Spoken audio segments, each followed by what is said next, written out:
Hello, my name's Vic Gilgis and I'm doing another podcast. This one is on worry, really about not worrying. Worry Not, it's called.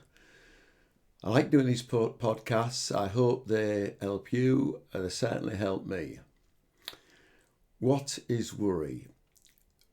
Well, worry, I think when we look at the Sydney Banks's three principles, mind, consciousness and thought, which is the fundamental things that we all have attributes on, then I think it's the second two.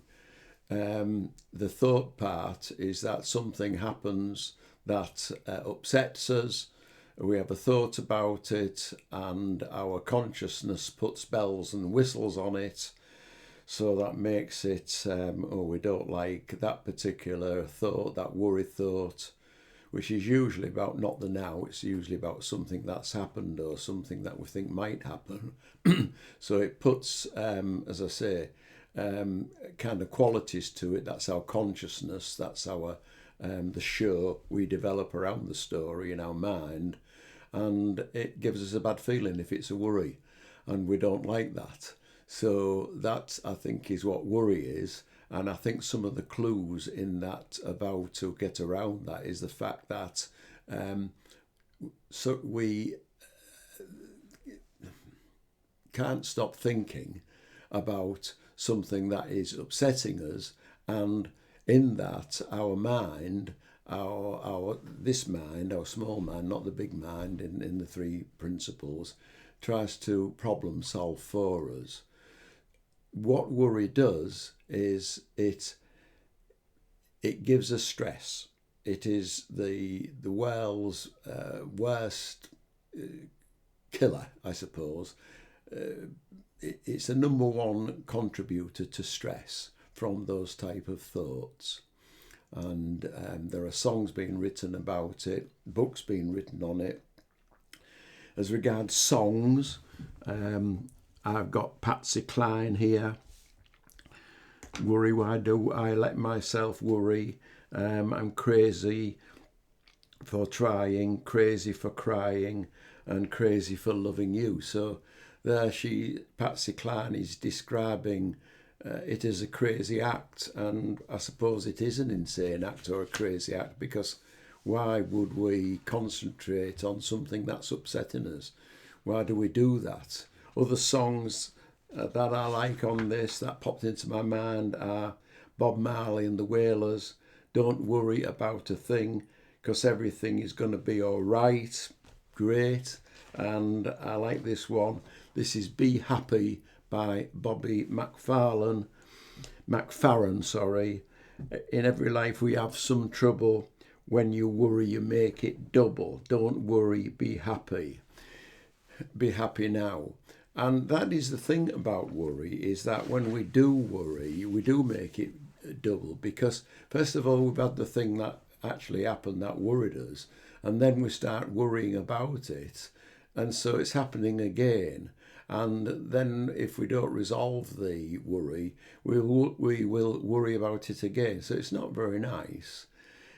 I have plenty of stories around this myself.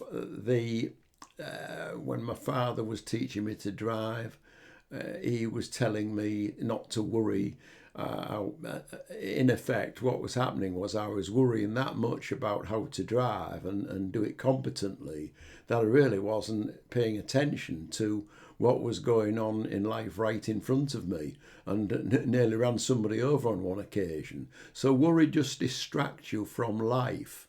And in fact, one of the most famous early mind, body, spirit books about worry was by Dale Carnegie. And the title there, the clue is in the title, Stop Worrying and Start Living. And that's it, is that it does take us away from living, because we're getting out of the flow of life into the content of our head over something, and we are not present to what is really going on now. We're not really present to being able to drive properly or to handle our life properly. And in fact, Dr. Wayne Dyer wrote a book many, many years ago called Your Erroneous Zones, where he described worry and guilt, worry as one of the useless emotions. Other things that I can think of as regards worry is that a colleague of mine, when I was at work once, said to me, here is an idea, create a to-do list. And I did do this every day, created a to-do list, and I worried more about my to-do list instead of getting things done.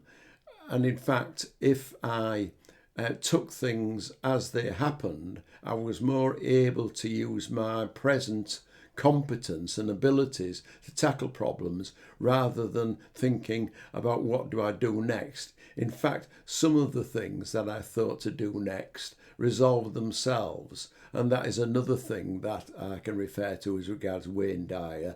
Wayne Dyer saying that his old publisher had said to him, Wayne, one of the things in my life is that I always worried about and learnt is that most of the things I worried about never happened.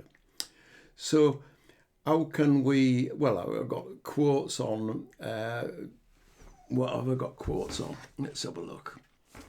One somewhere famous quote on worry is like a rocking chair.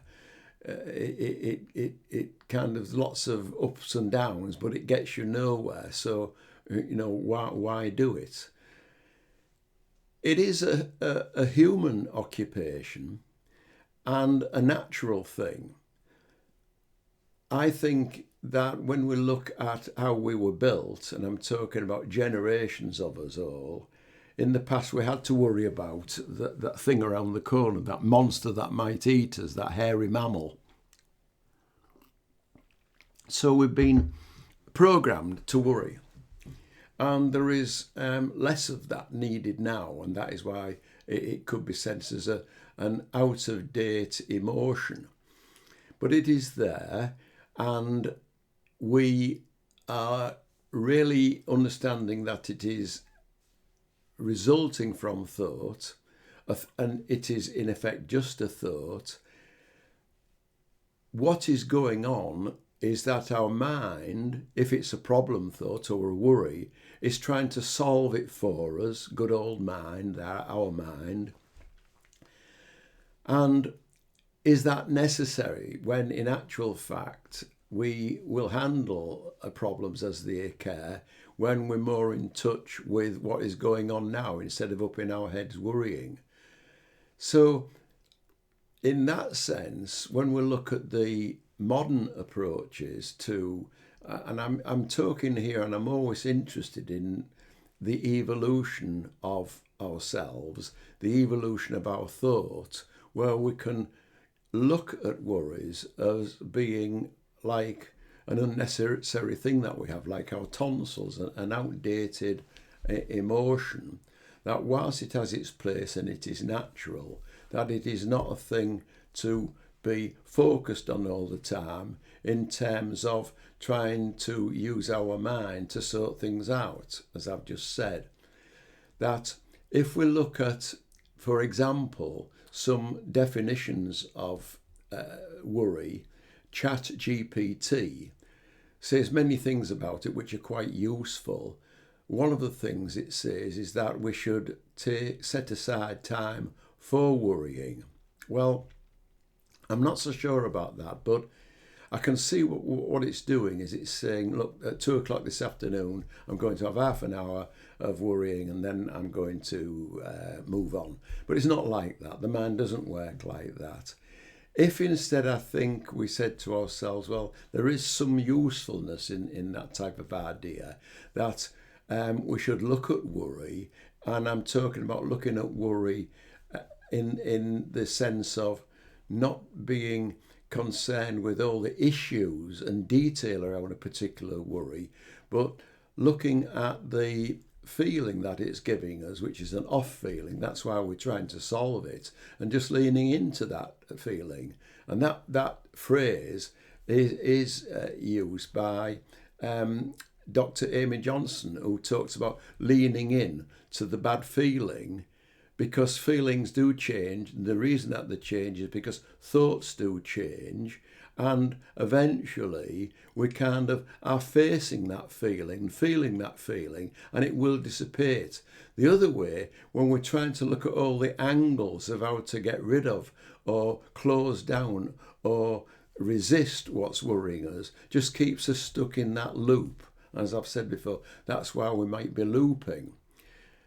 And so, again, on kind of all the definitions around worry, as I mentioned, say with ChatGPT, that is looking at what is known about worry instead of trying to move on as regards how we can better deal with it nowadays, using more of our, if we go back to the principles, looking at the mind part of it, mind, consciousness and thought, mind being spirit, universal intelligence, realising that there's something there that just cannot be beaten. It's there, it's got our back, and that if we use worry as a kind of a wake-up call, a signal to say to ourselves, oh, we're worrying because I got this bad feeling again, using that to say, get out of that worrying mindset, because that just clouds our mind and stops us seeing clearly, to rely upon spirit, or to, as Sydney Banks said, big mind, which is universal intelligence, because it knows what to do. It knows all the variables there.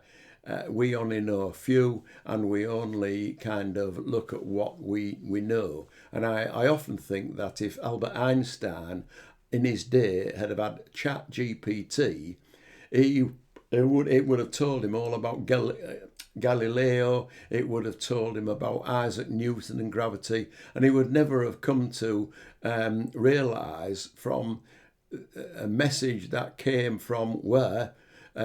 From a greater intelligence that is always there, a bigger knowing that we always have, which would have obviously told him what E equals MC squared was, instead of looking towards what is the definitions of things and labels on things and working around what is currently said about it. Because our worries, if we use it as a signal to turn to that greater intelligence, it will, and if we have faith that that will handle it, it certainly does. So I think I've about exhausted everything that I could say on this. I hope that helps. It is a way of just moving away from our troubles, not worrying, to a settled mind, knowing that answers will come, and that we don't have to run around trying to solve those worries, because all that does is exacerbate things, and we're working from a limited awareness of what to do. So I hope that's been helpful. Thank you very much for listening.